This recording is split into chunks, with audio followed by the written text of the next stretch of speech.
Welcome back to Conversations with Kate and Carrie, and we are so glad to have you join us today. We have a guest, and we are very excited to have Carly join us.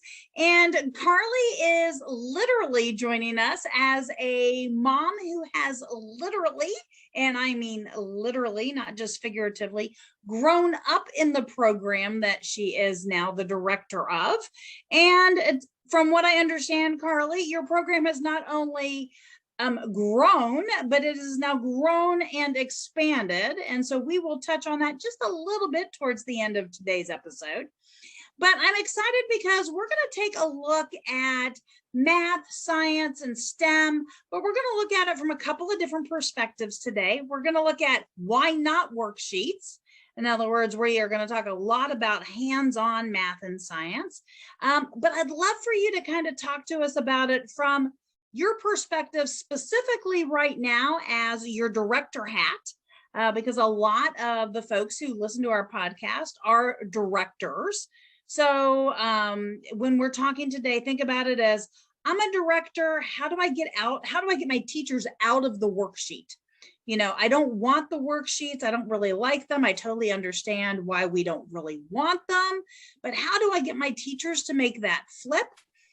And then at the end, we'll sneak in a little bit of that whole, the growing pains of growth and how and why, and maybe a little insight as to if you could do it all over again, what you wish somebody had told you. So on that, Carly, give us a little bit of your background and how you became so passionate about no worksheets in the classroom. Well, thank you, Kate. I guess I have been playing school since I was 4. My mom has photos of me with my little sister shoved in my doll high chair and my kindergarten workbooks out in front of her, trying to get her to do school. And so I feel like it's always been a calling to work with kids. I really enjoy it. I love teaching. I started teaching in the classroom in 2002 in Keller ISD, and I taught 4th grade for many, many years there. And then I left in 2006 and worked at a wildlife refuge. That's a different podcast.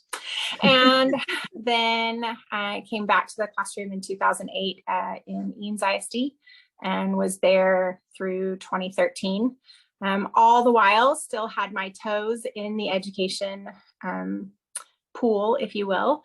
I worked for the Region 13 Service Center as one of their GT, and they called us a contractor, but we were in charge of the GT 30 hours training for the state. And so I was very passionate and still am very passionate about gifted and talented population and making sure that all children's needs are served.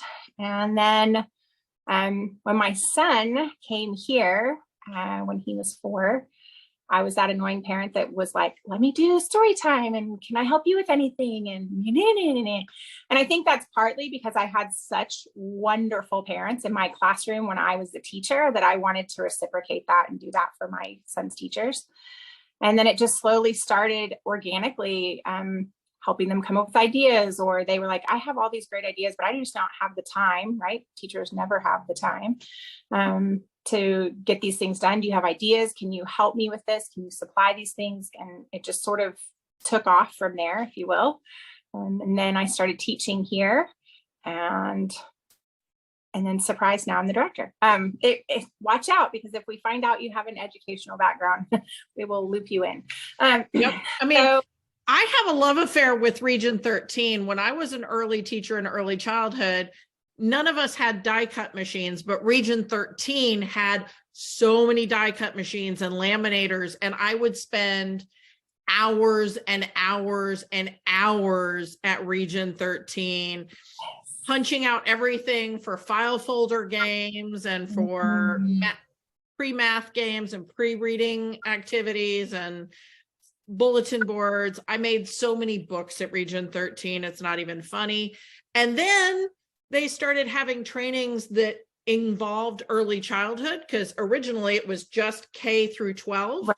And then they started adding some of the early childhood classes, and I did Project Learning Tree and Project Flying Wild and stuff out at Region 13. So I love Region 13.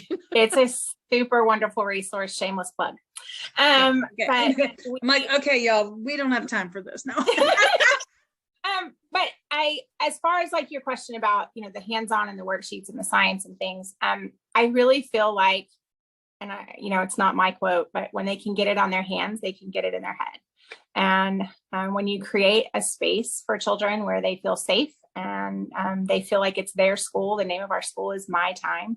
And so that is their space. This is their place to learn, that then the learning just comes naturally. And so if you can provide them as many opportunities as possible to do it with their hands, to see it, to touch it, to explore it, that's how children learn anyways, through play. Then science just lends itself to that. Math just lends itself to that. When I taught in Keller, we did a whole training around, I'm cheating off a note right here so I don't quote it wrong. We did a whole training around worksheets don't grow dendrites. It's an actual book. And the whole philosophy behind that is worksheets don't grow brain cells. And I sort of turned it into worksheets kill brain cells. That was the new title I gave the book. And from then on, it's just been something I've been super passionate about. And how can you take something that looks like a worksheet and turn it into, how can I make this a hands-on activity? How can I make this more fun? And for me too, nobody wants to grade all that mess when you're in elementary school and such, but in preschool, how can you make it safe? How can you make it fun? And how can you make it interactive? And that's sort of our goal. Great. Well, why don't we just start with something simple? Why don't you give us an example of an activity that maybe you've done that with, and an age group? So I don't know, you want to start with maybe threes? So with our threes, well, so our school is threes, fours, and then those kiddos who missed that kindergarten cutoff. Okay. And we sort of don't necessarily say, oh, we can only do this with this age group. We can only do this with that age group. But all the things that you see, like the volcanoes and all that kind of stuff that everybody does that they love to do. But one of the things this week is Arctic and Polar is our theme. And so one of those threes classes has actually done, they're using their literacy to tie in all of their STEM. So they've been reading all these different books about snowmen, the snowmen at night and the sneezy snowmen and all those kinds of things. And then they actually did the whole deal where you freeze balloons of water, and they built a snowman using the salt to kind of melt it a little bit. And it makes the ice balls that come out of the balloons stick together a little bit. And then they set it up in their classroom and they're slowly watching it over time melt. And so it's an observational science experiment, but they were involved in putting it together and in setting it up with, we fill up the water balloons and what do you think is going to happen? And lots of predictions that can be made. And we're going to put it in the freezer and we'll check it after recess. And they want to check it after recess. And then the next day they come in and it's all frozen. And why would that happen? And so having some really great conversations around those kinds of activities. And then when they set it up in their classroom and they said it, how many minutes do you think we should see until we check him again and see if he's melted, and putting it back on them. Oh, we checked in 1 minute and we really didn't see very much. Now what should we try? Oh, 5 minutes, because that's a really long time to preschool. And so they check again in 5 minutes and, oh man, we're just not, he's starting to melt, but how much longer should we make? And somebody's like, all day. So they've sort of maybe backed it up and thought more about the incremental pieces of time versus 1 minute and 5 minutes. And then slowly made observations. Some of them are already geeked out and wanting to write those things in their journals, and they bust out a journal, or they're doing it on their marker boards, or they're wanting to use the scratch paper at the writing station and they're drawing what they see, and Moo's little face is sad because he's melting. So many different aspects come into that just one activity, with the writing and the observations and the literacy and tying in the stories. And when the snowman is melting in the story, just like our snowman in our classroom, just those cross-curricular connections too. So that's just kind of one of the ones that they've been doing around here this week. The other one is I call it the Crisco mitt, where you make the mitt full of Crisco and then submerge their hands and let them try and play with it. And they submerge it in ice water and they see that their hand isn't as cold as the one when they put their regular hand that's not covered. And so they're having lots of conversations about how does that work. And then when you're seeing them in dramatic play and they have the polar bear, they're talking about how the polar bear can get into the water because he has the blubber, because he has the fur, and that, a different animal that doesn't live in that region might, not have. And so making it experiential for them too. So many children covered in Crisco today alone, because of them wanting to play and manipulate those mitts. And that's kind of the messy side of science too. And I think that's sort of why sometimes people shy away from it, because it's going to make a mess. Yeah, but their hands are going to be so soft. Yes. And so their hair and will be so well conditioned, and I'm sure it'll it's going to be amazing. And then they can work on their hand washing technique. Yes. Yeah. Mm-hmm. I'm a silver lining finder in everything. There you go. So I think, that really, I think is a great example for people who are like, I don't know what you mean by hands-on science in early childhood. Like, I can't go get a polar bear, but I can do this worksheet where I show them how to cut out the polar bear. And so you're showing a way where you can do it hands-on with something they probably have in the kitchen. Right. And we also too, I think, it's really easy to get on Pinterest and, just start searching preschool science activities, and everything comes these days with the packet that they want you to buy and print all the things and laminate all the things. And one of the things I've told our teachers too, is think about our footprint here and our greenness as a school, and how can we reduce those materials? And do you necessarily need letter cards that have polar bears on them during Polar Week? But then if you back up and look at the science, what is it really trying, peel away all the cute clip art, peel away all the fun packet things that they're wanting you to purchase, and really look at what is that science concept and how can you do it hands-on. And 9 times out of 10, once that kind of starts, man, these teachers here, we have a phenomenal staff, but they just take it and run with it. And there's all kinds of things, and then sharing across the thing, across the building.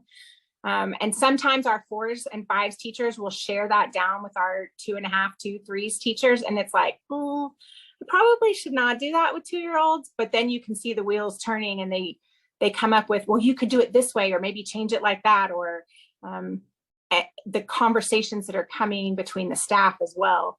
Okay, so great. So Carly, can you think of an example of something that's happened that way? Because I'd love to be able to share with one of our directors or with any of our directors a real example of something that maybe a 4 or 5's classroom, through the conversation with the teachers, they were able to come up with something that ended up working for their 2s. Or again, something, I loved your example of the polar bear clip art turning into what was the science, and it ended up being the Crisco hands. So is there something that you can think of? It doesn't have to obviously be polar bears or even the even that same one with the polar bear, we call it the polar bear mitt, or the Crisco mitt. With that one up here, I'm sitting currently in a 4-5s class, but up here in the 4-5s classes, they may have made several of those, and it's more of a station where the teachers explained it and given them sort of the boundaries and the expectations, and then the children can freely explore that. Whereas in the 2s classes, they're like, man, I would love to do that, but a Crisco Ziploc bag full of Crisco is a sad choice to leave alone with 2s and 3s. So at that point, that's where the teacher has decided maybe this needs to be more teacher directed, with the children still investigating. Maybe they're doing it in a small group, and the teacher is there to be able to talk them through it and watch them and monitor them, where it's more so just left as a free choice, maybe activity in the science center for the 4s and 5s. But then also looking at it, the kinds of questions that you're going to ask, and the 4s and 5s, they already know cold and hot. The 2s do know cold and hot, but putting the vocabulary word to it and talking about when it's cold, what kind of clothes do we wear? And when it's hot, what kind of clothes do you, taking the questioning in a different direction based on where your children are, I guess is what they've been doing. Okay. And so when you helped with that, were you helping with that as a curriculum role, or were those things that you were helping as the director role? So as a director, how did you help bring some of this to reality, or was this still when you were in that curriculum role? So that it kind I wear many hats. As a director. I know, other duties as a side. But we did a staff training at the beginning of the year, and we went ahead and I had the teachers code their lesson plans. I said, just bring your lesson plans, your favorite ones, because I learned through Region 13 doing that GT training that if you have teachers bring their love lesson, their favorite thing to teach, it's the most convenient thing because they can pull it, they remember it, they know it inside and out. But then also it's the easiest one for them to manipulate sometimes. And so I say sometimes because, it's your love lesson, you're passionate about it, you feel like it's the best one ever. And then when you ask people to manipulate it, they're like, but being able to manipulate it and go, okay, I just learned this new concept or this new idea or this new strategy. How can I apply that to the lesson I've already come up with? And so we did that with STEM training at the beginning of the school year. And so it was a training that myself and our owner, Lori, put together. And so we talked long and hard about what is STEM, what is not STEM, and go back through your lesson plans was one of the activities. And I want you to code everything, you're going to highlight everything in yellow that is teacher directed, go. And they had a few minutes. Now you're going to go back through and highlight everything in orange that is, child-centered, they're being able to explore it on their own. It's put out there for them to do on their own and not necessarily have you standing up there being the one giving the directions and talking about the things and telling them what's happening. And they went through and did that. And then we kind of looked at, what is the balance? Is your classroom very heavy on teacher directed, or is it very heavy on child led? And then for them to go back through and they did the same thing, but looked at those different activities and decided, and specifically when they were looking at their lesson plans, I should say they were looking at their STEM activities at the time. And then now how can you turn this into hands-on? And so they had a whole thing that they could fill out, just a quick little table that they could fill out that was like, how can I turn this into hands-on? If it was not already a hands-on or a more child-involved activity. And then the third column for that thing for them to fill out was, what help do I need? Do I need more training? Do I need more supplies? Do I need more time? Do I need my assistant to prep the things the morning of? And they did that. That's my cute little chart. They did that for the whole year. And so now this just sits with their planning things. And when they roll up on the next curriculum theme, they know what they need to do to change that, to make it more hands-on. And then also what support they said at the beginning of the year they need. Do I still need that, or do I need to change something different? So as the director, giving them the tools, and also I feel like the gift of time. Sometimes we go to these really great trainings and your brain absorbs so much and you furiously take notes and do all the things. And then you get back and it's just a binder that sits on the shelf or a folder that just sits on the shelf. And so really as directors trying to carve out time during that training that was for them to apply what we just talked about. And I think that's really important. And also for them to be able to collaborate with, you teach the 4s class and I teach the 4-5s class. So what can we do together and collaborate? And then have the 2s and the 2s, 3s teachers collaborate together because they also know what they're, it'd be weird to have the 5s and the 2s collaborate because they're not aware of, my kids are still eating the glue versus my children know how to use the glue. And that way they're collaborating with their teammates in a aspect. Mm-hmm. Wonderful. So Carrie, do you have anything you want Carly to kind of talk about as from a growth standpoint? Well, I was going to ask a couple of, how does this relate to your communications with bringing on new hires or new families? How much of a conversation is that in the hiring process and in the enrollment process? This hands-on science, technology, and math, engineering. So as a play-based school, that is a big deal when we're talking to our parents about that as a tour and in our information that we're handing out to everybody. And we want to make sure that we come across, that's been the tricky part. Like when it's all in one building, it's, oh, well, this is how we do it. And then all of a sudden now thinking it's just been Lori and I for so long. And now there's going to be someone else. And Lori and I are different sides, but the same coin. And so now what's it going to be like when we have this new person who we haven't hired yet? And what are they going to say? And are they going to say the same things? And do they training them up, so to speak, to make sure that it's all consistent across both campuses? Because we are really going to, our philosophy is the same, our beliefs are the same, our teaching strategies are the same. And so we want to make sure that this is just a second location of the same goodness. And so I really think with growth, it's kind of scary, and I'm a control freak. And so we're both trying to make sure that we put these things in writing so that it's something that someone can refer back to. And when we're talking to parents, ensuring them that, hey, you know what, this is a new location, there's going to be new teachers here, but we, just like we cross-train here on campus, we are hoping to be able to cross-train between the two locations so that we're all getting the same message. And for a while, it will be Lori and I, and then whoever we bring. I mean, that's what I did when I had multiple sites. I loved having 3 schools. I was able to hire 2 full-time substitutes because between 3 schools, somebody was going to need somebody every day. And if not, then I got somebody to help me with office work.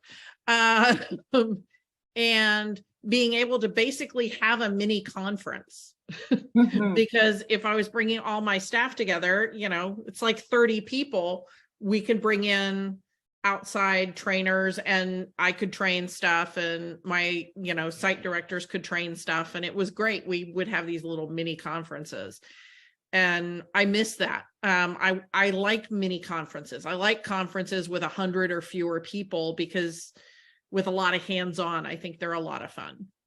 Yeah, we're excited about it. We're nervous.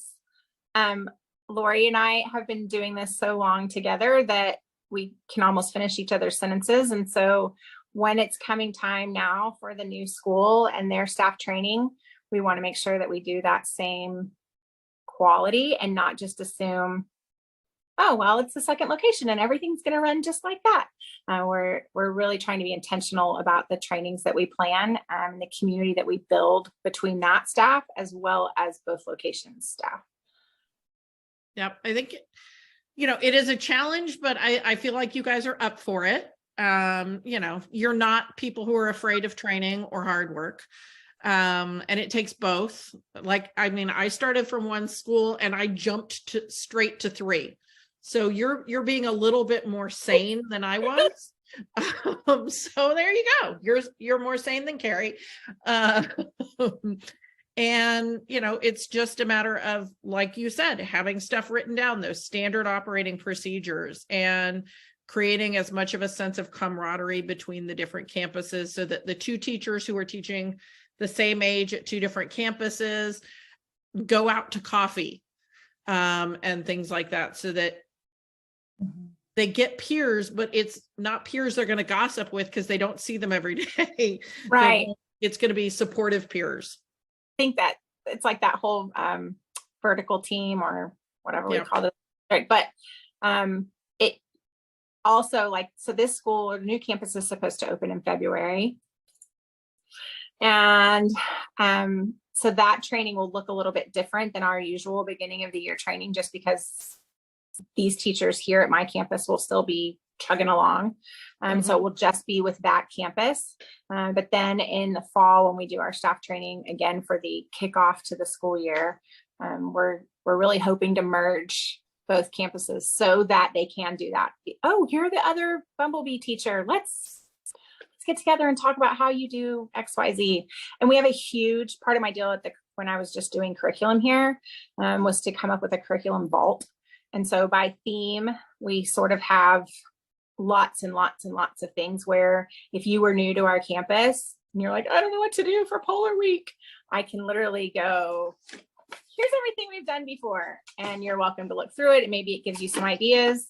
And then also having, you know, like you said, finding time as the director to say, hey, Carrie, why don't you and so go have coffee, or let me schedule a time where someone can watch your class and the 2 of you can get together and really talk about those things together. It's different to have that employee director conversation than it is when it's 2 staff members, 2 teachers really getting in it and asking the things about the day-to-day. Yeah. And when you're first setting that up, I would give them sort of marching orders. So, goals and objectives. So it's kind of, you don't necessarily have an assessment, but it's two parts of a curriculum circle, right? We've got the goal, we're giving them goals and objectives. Then there's an activity. We're just not going to do the assessment. Okay, well, before we end up on a whole other podcast topic. All right. I know, I'm just giving her a hint. I think it would be a great podcast. I'd love to have Carly back, probably in maybe May, because I think if we try to bring her back in February, she'll be like maybe a few more gray hairs and a lot less of what she's got now. But Carly, I loved hearing about your polar mitts. Thank you so much for sharing about just everything about going on in your program. And I loved listening to your examples on what the role the director can play. And I 100% agree with giving that action-oriented time at a training, and just your couple of little nuggets on being the director who does the staff training, and some words of wisdom there as well. So I already have a couple of some ideas of pulling you back in for some other future episodes, if you don't mind. Yeah, plotting. It could be Carly, Carrie, Kate, Carly, Carrie, all the K's and C's. I've done worse things. So as long as people don't try to get me to save them too fast or too many times, we're okay. We're okay. So and so if you've got anything that you'd like to share, please feel free to send those links over. We definitely want links to your school and to your program, so make sure that you send them to us. So if you are listening to today's episode, you'll be able to find out more about Carly's programs in the show notes. Both locations, they'll be in the show notes, and we would love to have you guys go check out her program. And with that, if you guys have any questions, feel free to drop us a note at Kate at Texas Director or Carrie at Texas Director. And we'll pass it along if it's a comment for Carly. And Carrie, I'm missing things.